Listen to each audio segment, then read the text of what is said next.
સ્થાનિક સ્વરાજની ચૂંટણી ટૂંક સમયમાં જાહેર થઈ શકે છે। બજેટ સત્ર પૂર્ણ થતાં જ એ સ્થાનિક સ્વરાજની ચૂંટણીનો કાર્યક્રમ જાહેર થઈ શકે છે। મતદાર યાદી જાહેર થયા બાદ રાજ્ય ચૂંટણી આયોગે તૈયારીઓ શરૂ કરી દીધી છે। ચૂંટણી છે તે ફેબ્રુઆરીની અંદર જાહેર થવાની હતી। આમ તો ચૂંટણી પંચ દ્વારા એસઆઈઆરની કામગીરી છે તે પૂર્ણ કરી દેવામાં આવી છે। હવે આ સ્થાનિક સ્વરાજની ચૂંટણીના ભણકારા ગુજરાતમાં વાગી ચૂક્યા છે।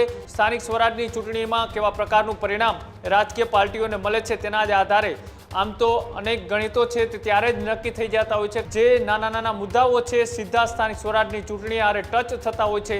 એટલા જ માટે વિધાનસભા કે લોકસભાની ચૂંટણી પહેલા એ કોઈ પણ રાજકીય પાર્ટીની સીધી નજર હોય તો એ સ્થાનિક સ્વરાજ અને જિલ્લા અને તાલુકા પંચાયતની ચૂંટણી ઉપર હોય છે।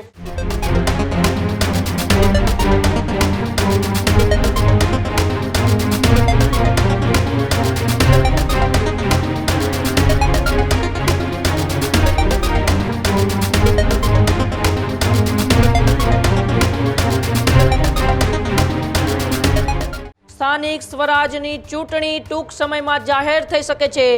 બજેટ સત્ર પૂર્ણ થતાં જ એ સ્થાનિક સ્વરાજની ચૂંટણીનો કાર્યક્રમ જાહેર થઈ શકે છે। મેના પ્રથમ સપ્તાહમાં યોજાઈ શકે છે સ્થાનિક સ્વરાજની ચૂંટણી। માર્ચ મહિનાના અંતમાં રાજ્ય ચૂંટણી આયોગ એ ચૂંટણીઓનો કાર્યક્રમ જાહેર કરી શકે તેવી શક્યતાઓ। મતદાર યાદી જાહેર થયા બાદ રાજ્ય ચૂંટણી આયોગે તૈયારીઓ શરૂ કરી દીધી છે। થોડા દિવસ પહેલા જ ચૂંટણી પંચે માસ્ટર ટ્રેનરની પણ નિમણૂક કરી છે।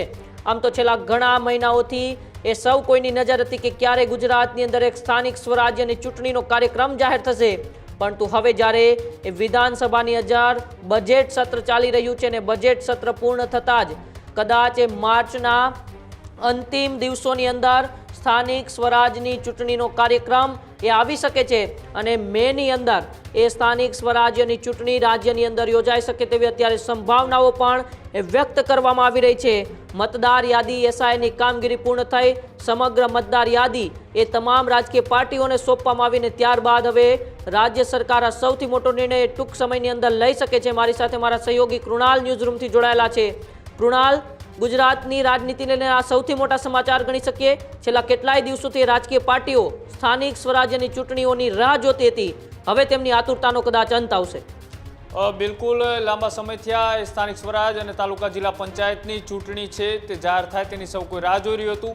ત્રણેય રાજકીય પાર્ટીઓ છે તેના માટે પોતાનું ગ્રાઉન્ડ છે તે પણ તૈયાર કરી રહી છે। કોંગ્રેસ જન આક્રોશ યાત્રા હોય કે પછી આમ આદમી પાર્ટી એ ખેડૂતોની અલગ અલગ સભાઓ કરતી હોય, ત્યારે ભારતીય જનતા પાર્ટી અલગ અલગ વિસ્તારોની અંદર પણ આની તૈયારીઓમાં લાગી ગઈ છે। ત્યારે આ જે ચૂંટણી છે તે ફેબ્રુઆરીની અંદર જાહેર થવાની હતી। આમ તો પણ દેશભરની અંદર જ્યારે એસઆઈઆરની કામગીરી ચાલી રહી હતી, એસઆઈઆરની કામગીરી એ લગભગ 1.5 મહિના જેટલો સમય છે તે ગુજરાતની અંદર ચાલીને 2.5 મહિના બાદ એ તેમની ફાઇનલ યાદી છે તે પણ જાહેર કરવામાં આવી ચૂંટણી પંચ દ્વારા।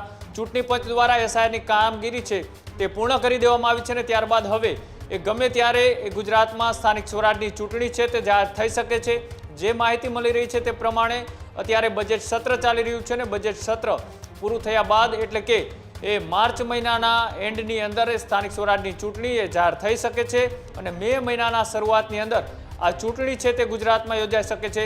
આ ચૂંટણીની અંદર એ નવા જે તાલુકાઓની રચના કરવામાં આવી છે, નવી જિલ્લા પંચાયતો હોય કે પછી તાલુકા પંચાયતો હોય તેની રચના કરવામાં આવી છે, તેને પણ આ ચૂંટણીની અંદર આવરી લેવામાં આવશે। અને જે અલગ અલગ વિસ્તારોની અંદર જે લોકો એ ચૂંટણી માટે લડવા માટે તૈયાર છે તેઓએ પણ અત્યારે ક્યાંક ને ક્યાંક તૈયારીઓ શરૂ કરી દીધી છે। ચૂંટણી પંચે પણ આ ચૂંટણી શાંતિપૂર્ણ રીતના અને સારી રીતના પૂર્ણ કરી શકાય તેના માટેની ટ્રેનિંગની પણ અત્યારથી શરૂઆત છે તે કરી દેવામાં આવી છે। શિક્ષકોને આના માટેની ટ્રેનિંગ છે તે આપવાની ચૂંટણી પંચે અત્યારે શરૂઆત કરી છે। ત્યારે હવે આ સ્થાનિક સ્વરાજની ચૂંટણીના ભણકારા ગુજરાતમાં વાગી ચૂક્યા છે। લગભગ માર્ચ મહિનાની અંદર આ ચૂંટણીનો કાર્યક્રમ છે તે જાહેર થાય અને જાહેર થયા બાદ એ ગુજરાતની અલગ અલગ જે જિલ્લા તાલુકા પંચાયત અને સ્થાનિક સ્વરાજની જે ચૂંટણીઓ છે તેની અંદર ત્રણેય પાર્ટીઓએ પોતાનું દમખમ લગાવવા માટે અત્યારથી જ એ તૈયારીઓના ભાગરૂપે અલગ અલગ વિસ્તારનો પ્રવાસ કરી રહ્યા છે।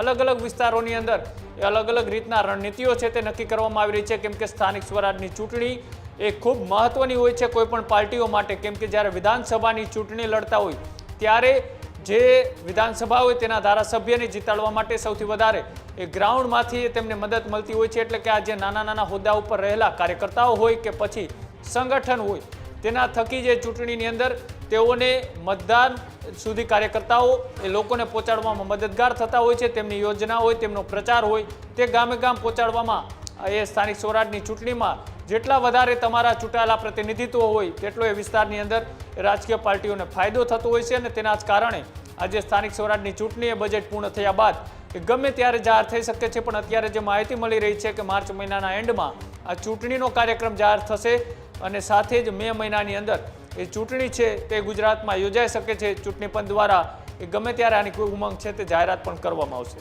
કૃણાલ, એટલે પણ સ્થાનિક સ્વરાજની ચૂંટણી ખૂબ મહત્વની માનવામાં આવે છે, કારણ કે આવતા વર્ષે એ 2027ની અંદર વિધાનસભાની ચૂંટણીઓ પણ આવવાની છે. એટલે કે સ્થાનિક સ્વરાજ્યની ચૂંટણી એ વિધાનસભાની ચૂંટણીઓની પૂર્વ તૈયારીઓ પણ અત્યારે રાજકીય પાર્ટીઓ ગણી રહી છે.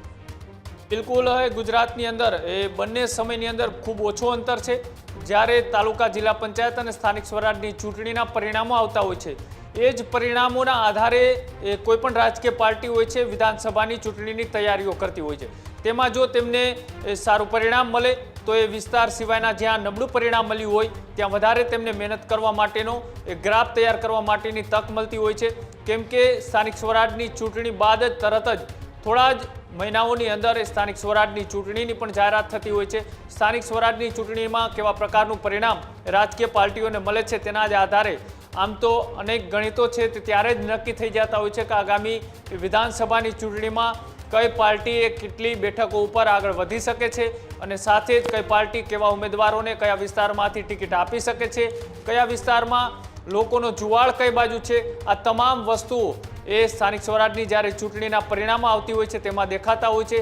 આંતરિક વિવાદ હોય તો પણ તેમાં એ ખુલીને બહાર આવતો હોય છે કે પછી ખેડૂતોના વિરોધની વાત હોય તે પણ સામે આવતો હોય છે. નાના નાના ટાઉનના જે પ્રશ્નો હોય, રોડ રસ્તા હોય, પાણીની સમસ્યાઓ હોય, ગટર વ્યવસ્થા હોય કે પછી એ રોજગારીની વાત હોય, આ તમામ મુદ્દાઓ છે તે સ્થાનિક સ્વરાજની ચૂંટણીમાં લોકોને સીધા સ્પર્શ કરતા હોય છે.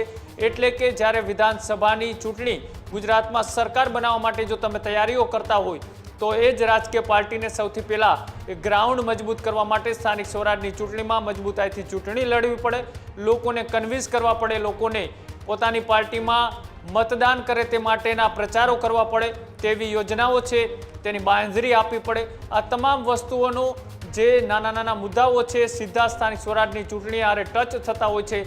એટલા જ માટે વિધાનસભા કે લોકસભાની ચૂંટણી પહેલાં એ કોઈપણ રાજકીય પાર્ટીની સીધી નજર હોય તો એ સ્થાનિક સ્વરાજ અને જિલ્લા અને તાલુકા પંચાયતની ચૂંટણી ઉપર હોય છે.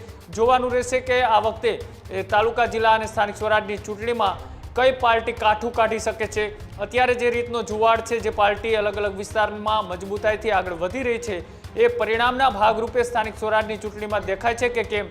પછી જો તેનાથી ઉલટા પરિણામો આવે છે તો પછી આગામી વિધાનસભા એટલે કે 2027 વિધાનસભાની ચૂંટણીમાં એ જ પાર્ટીઓને કેવા પરિણામો ભોગવવા પડે છે. ઉમંગ જ્યારે સ્થાનિક સ્વરાજની ચૂંટણી એક આમ કહી શકાય તો ટેસ્ટ મેચ જેવી છે અને ત્યારબાદ તેમને એ જે વિધાનસભાની ચૂંટણીમાં મેદાનમાં ઉતરવાનું છે તે પહેલાંની આ એક પરીક્ષાના ભાગરૂપેની ચૂંટણી હોય તેવું પણ કહી શકાય.